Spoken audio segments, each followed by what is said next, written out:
is Chuck. I'm Lou. I'm the half-ass of the two old farts. I forgot, but my flipper again today. Uh-oh. I So guess you're not the anyway, better. I guess you're not the better looking of us today. so so now you're gonna be looking into the mouth with through that big old hole. but we're getting there. We are. It's a process. I've gone through it myself. Yeah, it is. Before we get started, I want to give a shout out to my good friend and to your friend Dan Butler. He just got out of the hospital. He was Okay. in the hospital. They released him yesterday. He had lost all feeling in his right hand. Really? Not sure what caused it. Doing some MRIs and things like that, they found a cyst on his brain. They think that may be causing it. They don't know yet, and they found a couple other things too. So in the next few weeks, they're going to be running some more extensive tests on it, especially about that cyst and those kind of things. So I want to keep Dan in our prayers, and he's a DAV buddy. And he was actually a commander when he was in Alabama. He lived in Tuscaloosa for a long time, and he was the chapter commander there, and did a lot with claims to help veterans and stuff like that. And of course, when chapter 114, he was or chapter 14 rather, he was our treasurer, and now he and I belong to chapter 114. So they keep Dan and his wife Jan in our prayers. Okay. You never know about life and what kind of turns it's going to take. He actually lost almost 100 pounds of weight, 78 pounds, I think that's what he told me. Just watch his diet and watching what he ate and cut down how much he ate and stuff like that. So, but Dan's also had a heart replacement type thing and some other stuff. So, not a heart replacement, but some operations where you had to insert things. So anyway, I just want to throw that out there and keep Dan in our prayers and Jen and anything we could do for him. Okay. Whenever you came online, we got two good basketball games this weekend. One today for the women's national championship, South Carolina and UConn. That's going to be a good one. Okay. Who do you think's going to win? I'm pulling for UConn. I like Coach Daly. I like both those coaches. They both have really done well in women's basketball, but I'm going to go with South Carolina. So the Final Four tomorrow night between Florida and Houston. Who do you think? Houston and Florida? Mm-hmm. I'm going with Florida. I think so too, but I'm going to tell you what. Houston pulled it out last night big time over Duke. That was a surprise. It was a surprise to me anyway, because I figured Duke, especially where they handled Alabama in the Final Eight type thing. So two good games, one today and one tomorrow night here in San Antonio, the Final Four. So. Yeah, that's right. It's here in San Antonio. Yeah. Anyway, your mom and I are talking. We've been going back and forth on this water business, which is better for you, just regular drinking water, alkaline, or electrolytes and stuff. So, well, just when you and I were talking a few minutes ago, just before we came online, so I did a little research about what's better for you. Okay. So, what do you think's better? Well, it probably depends. I know probably or read more about electrolytes than alkaline or the pH of the water. I don't really know much about that. Yeah, you're right. It's all about what you need to, I guess. And what they were telling me, and they compared all different types of water, like for daily hydration, filtered tap water or spring water are generally considered safe and healthy choices, offering good balance of purity and essential minerals. So tap water, there's some pros. I won't go into the pros or anything, but the cons, it may contain trace contaminants, and the EPA's set limits for those on tap water. Of course, filtered water requires investment in a filter system. Uh, you got to spend money to get it, and you got to keep it up. The spring water can be more expensive than tap water. Purified water uh, may lack essential minerals. The mineral water can be more expensive than tap water. And of course, distilled water uh, may lack essential minerals. And alkaline water, there's limited scientific evidence to support its health benefits and can be expensive. Give you an example. I go to HEB and buy, and there's a big difference between what I buy for 9 bottles at HEB of electrolyte water is like $12. I can go to Costco and get 12 bottles, larger bottles, for $9.99.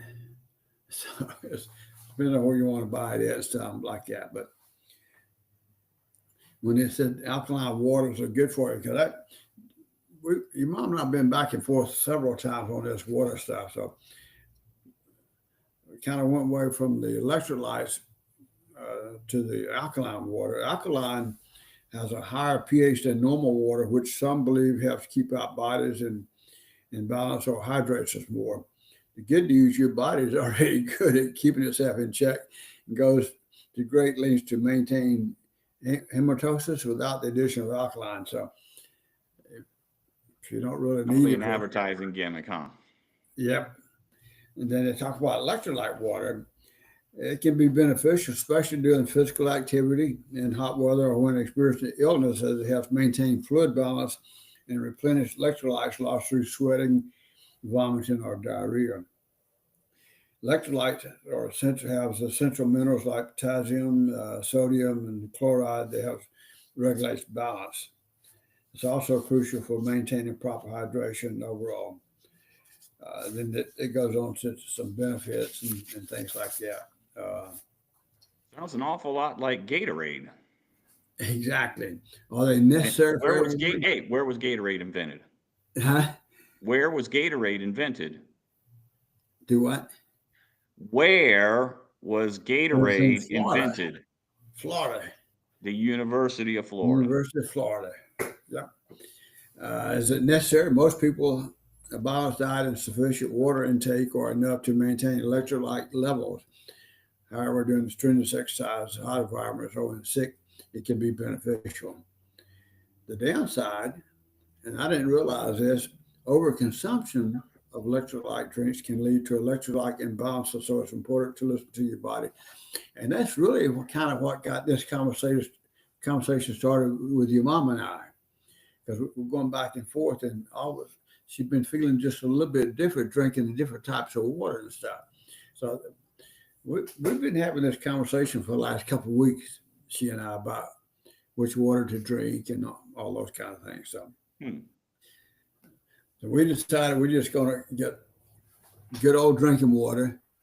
I'll keep the electrolytes, so when I'm doing something physical and things like that, to help with the body. And if something that she needs, I got some little small, bottles, like 10-ounce type bottles, stuff like that. So bottom line is, good old drinking water, probably the best for you.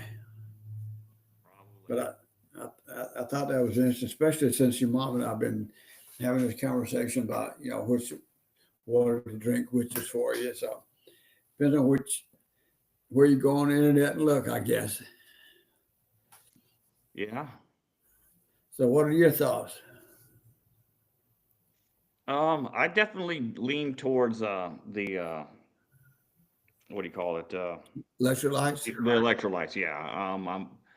big Gatorade G2 fan. G2 Okay. has less sugar, so the rest of the sweetening, I guess, that the little bit of sugar that's there is made up on artificial sweeteners. Of course, there are a whole lot of people that are against those. But if you're going to drink a lot of Gatorade and electrolyte type drinks, you probably should have less sugar. But Well, at the you same time, you can have too much electrolytes. It exactly. it can cause imbalances there, which I think, um, like the electrical currents in your body, I think it can disrupt. So, because you work out a lot, you do a lot of running and jogging and stuff like that. Yeah, Do you yeah. So ever? too many electrolytes, it can cause confusion, nausea, headaches, high blood pressure, diarrhea, muscle cramping, irregular heartbeats, abdominal pain, seizures, swelling, dizziness. So basically, it's like the old adage, too much of anything or a good thing is not a good thing. Everything in moderation is how we How should do do you how things. do you balance that out? Well, I don't drink Gatorade like all the time. I do try to drink a lot of water, but like you said, if you've been outside doing something that's very strenuous, um, it it's probably a good idea to replenish your electrolytes first with some Gatorade or some other sports drink, if you will, that has the electrolytes, and then continue to hydrate by drinking water. But by the same token, if you're going to be doing something strenuous tomorrow or the next day, you should start hydrating today. You don't start hydrating the day of, you start the day before. Okay. So Good. yeah, and then because I was in the army, they always teach you to look at the color of your urine. If you're not peeing clear or close to it, you probably need to hydrate. Yeah. The key to it, I guess, is staying hydrated. Always stay hydrated. And not only that, ladies, the more you hydrate, the better it is for your skin. Makes your skin look beautiful. So Oh, there's a that's reason to me. drink water I right guess I there. must be doing something right. I got all this beautiful skin. Look at this. Yeah, Pretty. you've been drinking a lot of water. Telling you, no one on the better looking of the two old farts. There you go. That's it right there. Oh man. So what's up with you? What you been doing? I know you had a podcast the other. I mean, not a podcast, but a concert to. Yeah, we talked about that last week. Yeah. The concert that I had gone to.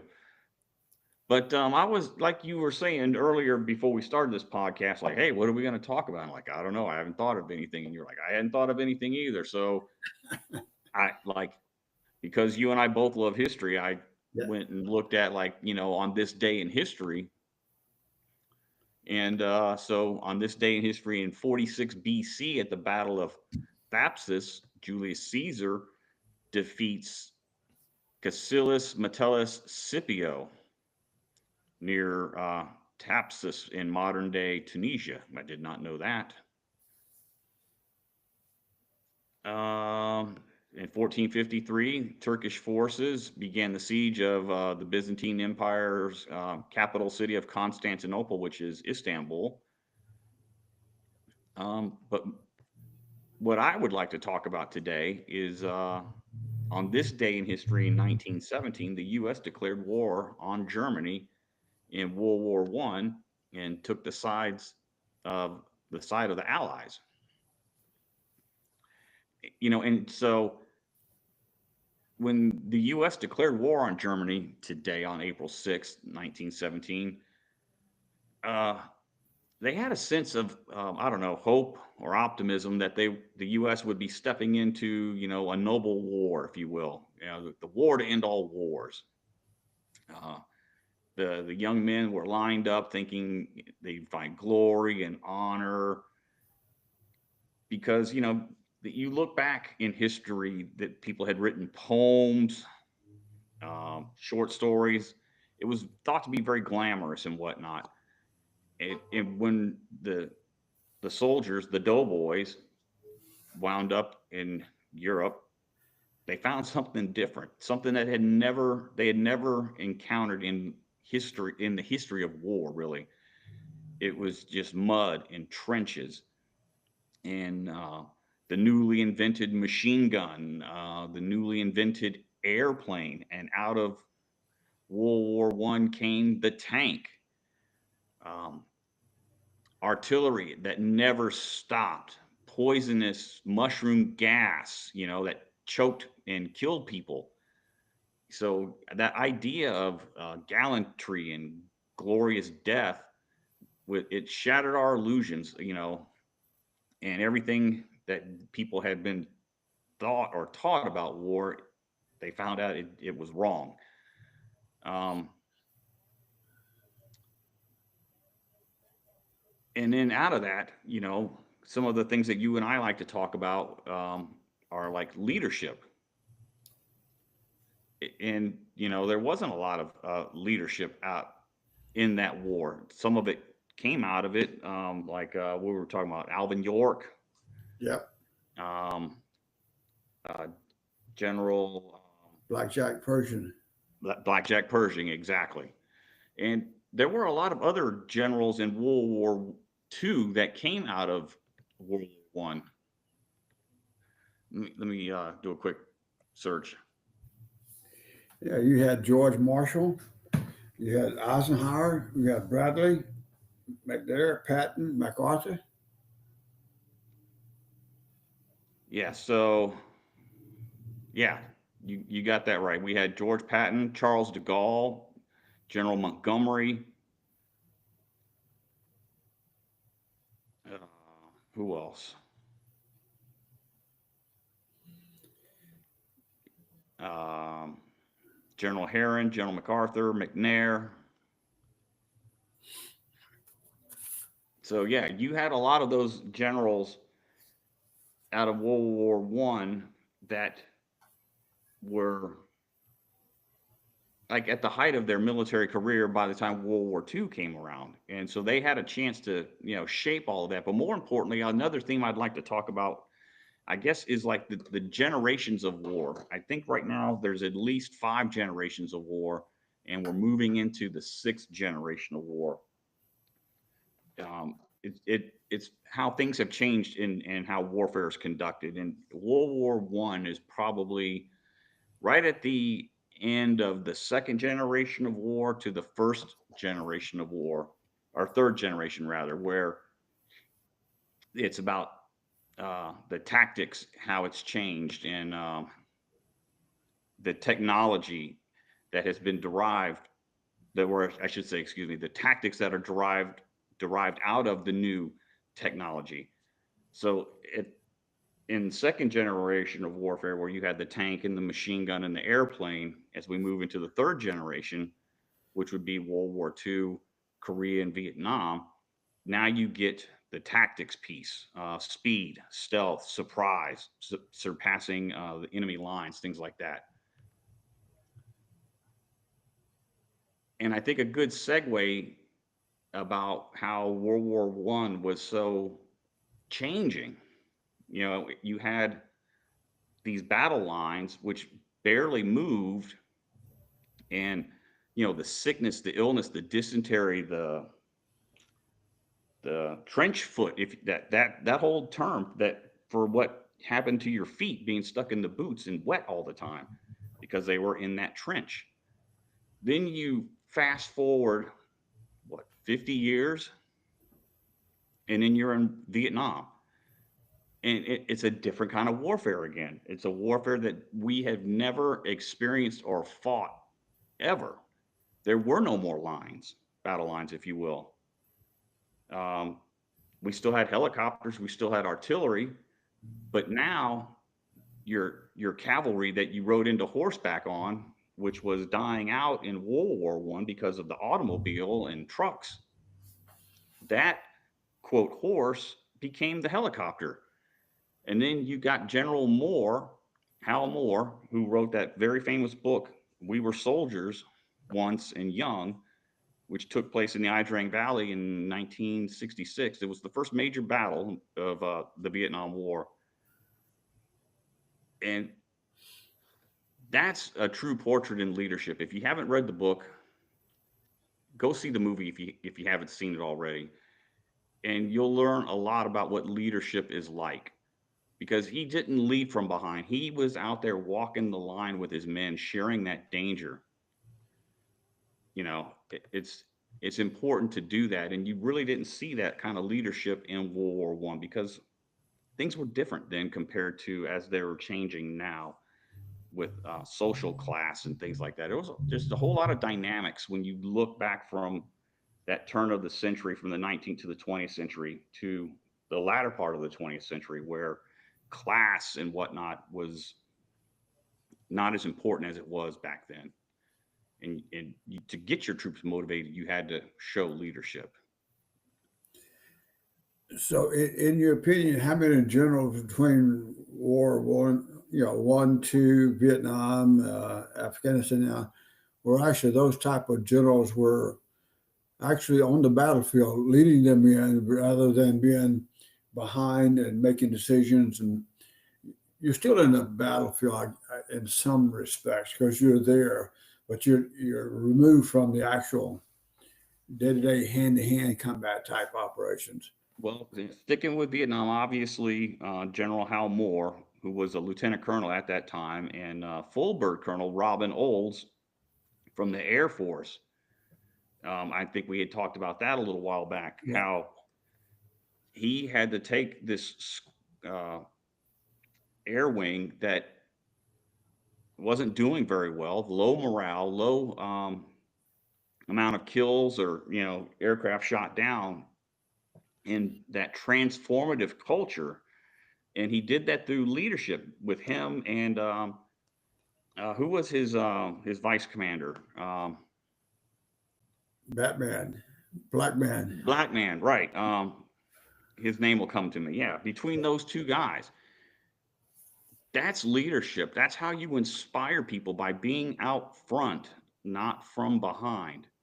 But going back in history, a lot of his soldiers hated him, but General Patton, you know, for despite the ego or whatnot, he was out there on the front with his troops. They saw him.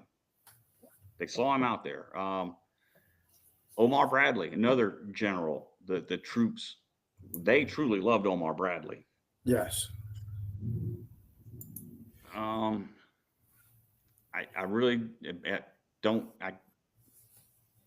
Nothing Yeah. really stands out in my mind historically from. In the Iraqi War, what was the general that You talking about Schwarzkopf? Schwarzkopf? Well, he was more like Eisenhower in the sense where he planned that war and how he executed that war.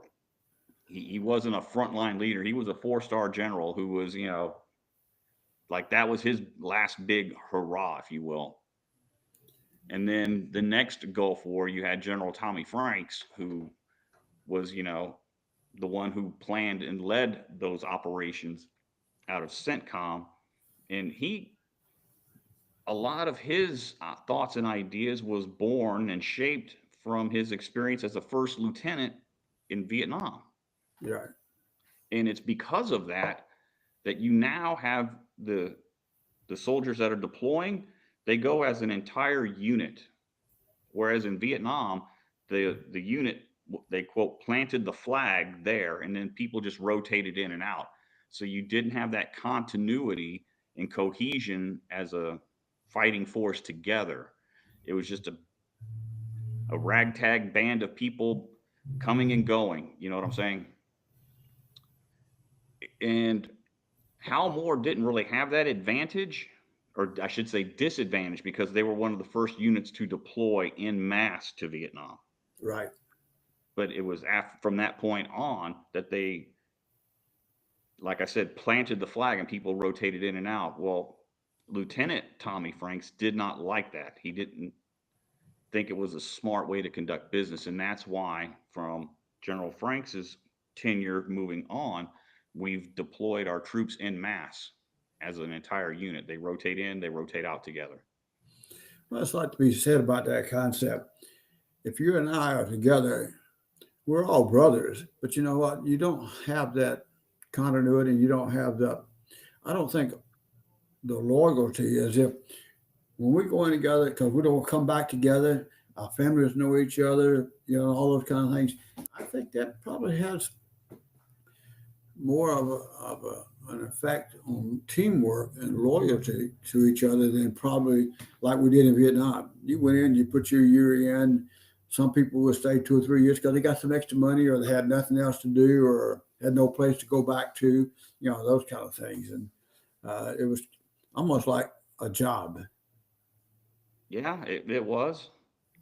And out of all of that disparate type of warfare, we also came to the realization that we needed a professional standing army. And that it was out of that era that you had the all volunteer force right on the heels of the end of Vietnam, Yes. because So, people were being drafted. People were that go join the army or go to jail type of thing. Right, wrong, or indifferent, I still think today as a society, I think a lot of young people could probably benefit from yeah. that. Like if you don't know what you want to do or where you want to go in life, you don't have much, join the military. I've always said that if you're coming out of high school or you're just kind of drifting, you have nowhere to go or you have no sense of purpose, go in for 2 years. I guarantee you 95% of those people will have some kind of purpose after 2 years. You'll know what you want to do one way or the other, or Yeah, you're have going to some find kind out of, real quick.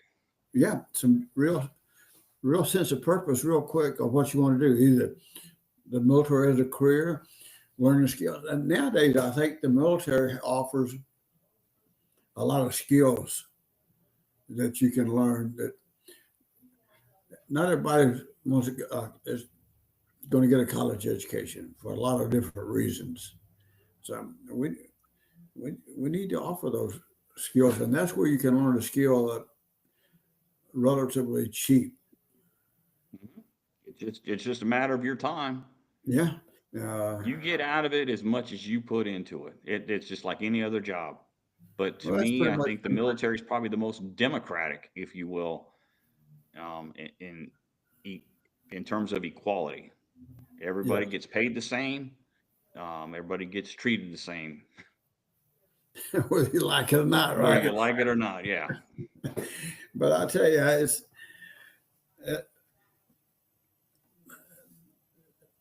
what was the movie that where what's it went in and rescued the one son because what, two brothers or three brothers already got killed. So that was a historically fictional movie, Saving Private Ryan. The Yes. story obviously was about the Sullivan brothers who lost. But I think in that regard, I think they all died. All but one, So right? all but I think if I can't remember if they all died or just one, but because of that, now going forward, we don't send all of a group of brothers to war at the same time. So, what are your thoughts on that process? Um, you go back and you watch the beginning of the movie Saving Private Ryan, and General Marshall, when he is there in his office talking to his staff about what they're going to do, he pulls out that letter written by Abraham Lincoln during the Civil War to a mother who lost, I think, 3 or 4 of her sons in the Civil War. And that letter obviously meant so much to him that he kept that and had it memorized. And when he read that to him, he said, "We're gonna go get that boy, no matter where he's at," because of the cost of freedom, and who pays that price? It yes, obviously it's the fallen soldier, but more importantly, it's the families who gave up that child to go fight those wars. And also, when you're thinking about families, and when they all die, how does that family continue to exist anymore? At some Correct. point in time, that family no longer exists. Yeah.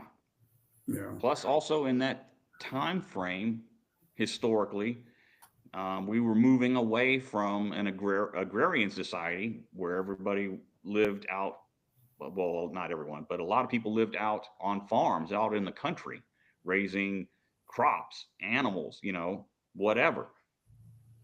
To now, a lot of that has been industrialized, if you will, after the war.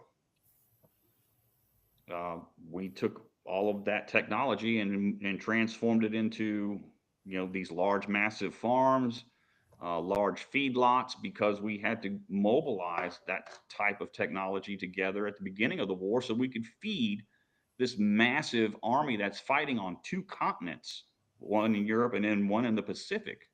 That's why everything was rationed: steel, rubber, meat. Yeah, you may not remember, but your parents definitely remembered it. Yep, absolutely. I, so going back to World War One, do you think World War One had anything to do with the economy and the markets crashing just before World War Two? Oh man, I think it was more societal things. It was the beginning of the end of the aristocracy in Europe. At that point, all of the royal families were all intermarried. Um, Believe it or not, the royal family that is in charge of England today is a out from a German family. So why do you think Germany was involved in two wars, World War One and Two, and primarily you started those wars? Territorial ambitions. Well, you got to remember the First World War. It was set in motion by the Archduke of the Austro-Hungarian Empire, Austria and Hungary. He was assassinated by a Serbian, and so Austria, Hungary, Serbia. Then you got the Croatia, Montenegro area. Everything that is happening in this era was because of things that had happened in that era. The same thing with what's going on in the Middle East is all of an offshoot because of World War One. When the Allies won, the Brits pretty much drew all of the lines of these countries after World War One, not taking into account um, the tribal people of those regions of Afghanistan and Iraq and Egypt and whatnot. The tribal, the religious affiliation, all of those types of things. That's why you have these problems in the Middle East today because of what happened in World War One. I can't really speak to from an under of why Germany on the First World War, but after the war, the Treaty of Versailles that ended World War One, that set the conditions for what happened to Germany, which led to World War Two, which was the high inflation because the Allies made Germany pay for all of the war damages and reparations. Right. So all Germany did was just print money, which when there's that much money in circulation, it becomes worthless almost. To So out of that grew Adolf Hitler, who was coming up out of that because he fought in World War One. Unfortunately, he wasn't killed by the mustard gas, but he started speaking to people and telling them that they were a good people and that it was everybody else's that was blaming the Germans. You know what I'm saying? Out Hmm. of that, in that vacuum, he was the only one speaking that people were listening to, and so he grew into power, Right. and that's what set the conditions for World War II. Okay. Interesting. So yeah, that's all I've got, and I And can't believe we managed to scrape together 35 minutes worth of we're trying to BS. wing it on the go here for the last, but I don't know, uh, but by all means, please look into it. If I'm wrong on something, I want to hear if you have a different take of what you think. Please let us know. I want to hear. I love history. So much of where we're at today is all because of something that happened in the past.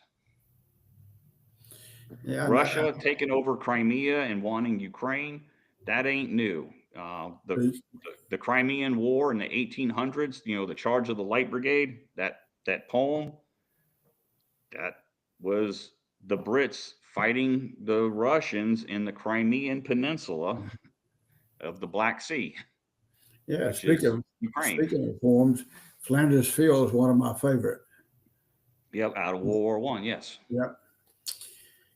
Well, we give a shout out to all of our nieces and nephews that maybe listen, and your cousins. And I think your cousin Brooke is having a great time. She's in New Orleans. I don't know if she's back home yet or not, but she's been out in New Orleans for the last few days. I saw her on Facebook. Looked like she's having a good time. So, Well, if you're in New Orleans, then you better be having a good time. exactly. Looking forward to June, the weekend, June. Your mom and I going to Michigan and get the Charbonneau family reunion up there. We're looking forward to that. Very nice. Yeah. So, Is she going to see some of her other family?